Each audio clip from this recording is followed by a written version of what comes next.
तो बच्चों आज हम लोग बात करने वाले हैं, ध्यानपूर्वक सुनिएगा, ठीक है ना, अभावजन्य रोग के बारे में। अभावजन्य रोग आप जानते हैं ना, पोषण आप लोग सब समझ चुके हैं ना। पोषण कैसे होता है, पिछले क्लास में आप लोगों को बताया था ना कि हमारे शरीर का पोषण किस प्रकार से होता है, कैसे होता है। कोई बताएगा आप लोगों में, क्या हम लोग खाएंगे, कौन सा चीज खाएंगे कि हमारा पोषण होगा, कौन बताएगा। मतलब हाँ ठीक है, थोड़ा तेज बोलेंगे तब ना ज्यादा अच्छा लगेगा। आप दाल खा रहे हैं और क्या खा रहे हैं, रोटी दाल हरी सब्जी दूध दही, ठीक है ना, और सोयाबीन, इन सभी चीजों से हमारे शरीर का पोषण होता है। लेकिन बच्चों कई बार क्या होता है, मैंने कल भी बताया था कि कुछ ऐसे बच्चे हैं जिनको गरीबी के चलते कहिए या अभाव के चलते उनको भोजन पूरा पोषण वाला जितना भी तत्व चाहिए नहीं मिल पाता है, पूरा भोजन नहीं मिल पाता है, तो जिसके चलते उनके शरीर में कोई ना कोई एक रोग हो जाता है। उसी को क्या कहते हैं, भोजन के कमी से, पोषण तत्वों की कमी से होने वाले रोग को क्या कहते हैं बच्चों, अभावजन्य रोग। क्या कहते हैं,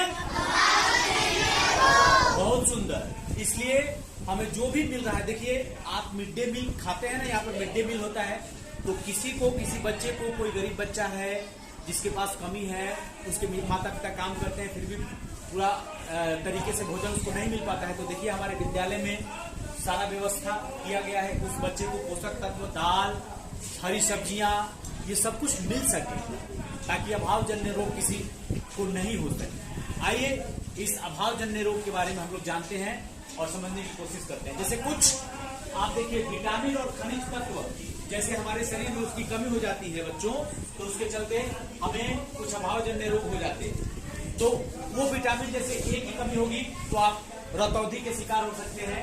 इसका मतलब क्या होगा, रतौंधी अगर किसी को हो जाता है तो उसका लक्षण क्या दिखाई देता है, रोग का लक्षण होता है बच्चों। क्या होता है, रोग का होता है लक्षण। उससे हम लोग पहचान सकते हैं कि ये कौन सा रोग है।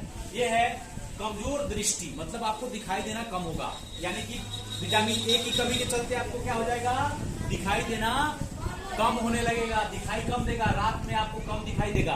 कभी कभी तो बच्चों ऐसा होता है रतौंधी के चलते कि रात में बिल्कुल दिखाई नहीं देता है। इसलिए बच्चों विटामिन ए के स्रोत जो भी है हमारे, उसको हमें क्या करना चाहिए, खाना चाहिए।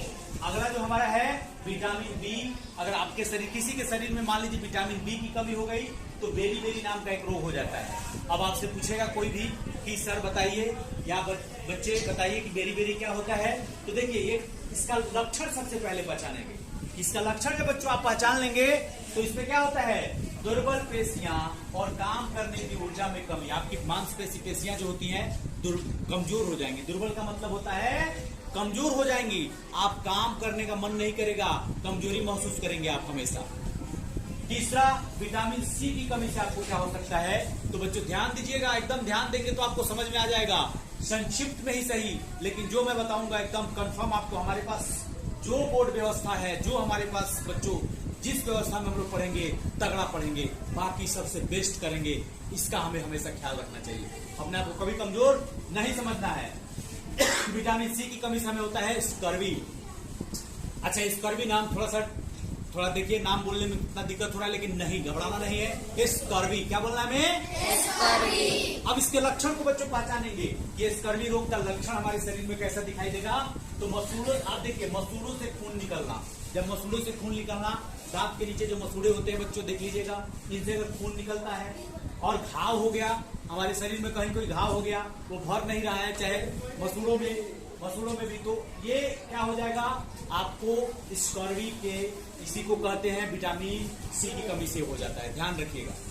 विटामिन डी के कमी से रिकेटस, यहाँ पर देखिए रिकेटस नाम का रोग होता है, विकार होता है, जिससे अस्थियां हमारी क्या हो जाती है, मुलायम हो जाती है, हड्डियां मुलायम होने लगता है, कमजोरी हड्डियों में आ जाता है, अस्थियों में, और जिसके चलते देखिए अगर अस्थियों में कमजोरी होने लगेगा तो फिर क्या होगा, हम लोग को दौड़ने में, खेलने कूदने में और अन्य काम में कितना दिक्कत होने लगेगा। इसलिए बच्चों विटामिन डी की कमी हमें नहीं होने देना है। कैल्शियम हमेशा आप सुनते हैं, मैंने पढ़ाया भी है, कैल्शियम बच्चों, इससे भी अस्थि और दंत क्षय, हड्डियां कमजोर हो जाती हैं कैल्शियम की कमी से, और दांतों को नुकसान होता है। इसलिए कभी भी कैल्शियम की कमी हमें नहीं होने देना है। फिर हम लोग बच्चों बात करते हैं आयोडीन। आयोडीन आमतौर पे बच्चों क्या खाने में हमें मिलता है, कौन सा चीज खाते हैं तो नमक। बहुत अच्छा, क्या खाते हैं, नमक। नमक खाते हैं तो हमें आयोडीन मिलता है। आयोडीन देखिएगा बच्चों, नमक के डब्बे पर क्या लिखा रहता है, आयोडीन युक्त नमक। तो उसको खाने से अगर आयोडीन की कमी हो गई तो कौन सा रोग हो जाता है, घेंघा। कौन सा रोग, आपने बच्चों देखा होगा किसी किसी के गर्दन के नीचे फूल जाता है, मांस निकल जाता है, देखा है, तो वो घेंघा रोग के चलते होता है। आयोडीन की कमी हो गई तो ऐसा हो सकता है। देखिए गले की ग्रंथि का फूल जाना, उससे क्या होता है, गले का ग्रंथि फूल जाता है। और बच्चों में खास तौर पे बच्चों मानसिक रोग, मानसिक विकार उत्पन्न हो जाता है, बच्चे मानसिक रूप से कमजोर हो जाएंगे। इसलिए बच्चों ऐसा हमें होने ही नहीं देना है, आयोडीन की कमी हमें नहीं करने देना है, नहीं होने देना है, ये ध्यान रखेंगे, ठीक है बच्चों। अगला लौह तत्व, लौह, लोहा जो आमतौर पर बोलते हैं लौह, कौन सी चीज खाने से हमें मिलता है, यह ध्यान रखिएगा, आपको बताएंगे। और इसकी कमी अगर हो जाए तो हमारे शरीर में क्या हो सकता है, अल्प रक्तता, खून की कमी और कमजोरी, रक्त की कमी। आपको कमजोरी हो जाएगी, लौह तत्व आपके शरीर में नहीं है तो आपको कमजोरी हो जाएगी और आप हमेशा अपने आप को थका हुआ महसूस करेंगे। इसलिए बच्चों ये पोषण हमारे लिए बहुत जरूरी है। और जितने पोषक तत्व मिलते हैं, हरी सब्जियां हो, सोयाबीन हो, अंडा हो, दाल हो, नियमित रूप से हमें मिल रहा है तो खाना चाहिए। बर्गर, चाउमीन, जितने बाजार की चीजें, समोसा वगैरह, ये सब चीज नहीं खाना चाहिए। इन सबों चीज से बच्चों हमें फैट तो मिल सकता है, मोटापा और बीमारी ही मिल सकता है, फायदा नहीं पहुंचेगा। इसलिए बाजार की चीज को हमें करना है त्याग और अपने घर, अपने गांव, अपने बगल के खेत में जो भी हरी सब्जियां या तत्व में जो भी चीजें होती हैं हमारे घर में, रोटी, दाल, ये सब चीज खाइए और भरपूर ताकतवर बनिए। बाजार की चीजों को छोड़िए और इन सभी बीमारियों से बचिए। बस आज के लिए इतना ही। धन्यवाद, आपका दिन शुभ। बेस्ट।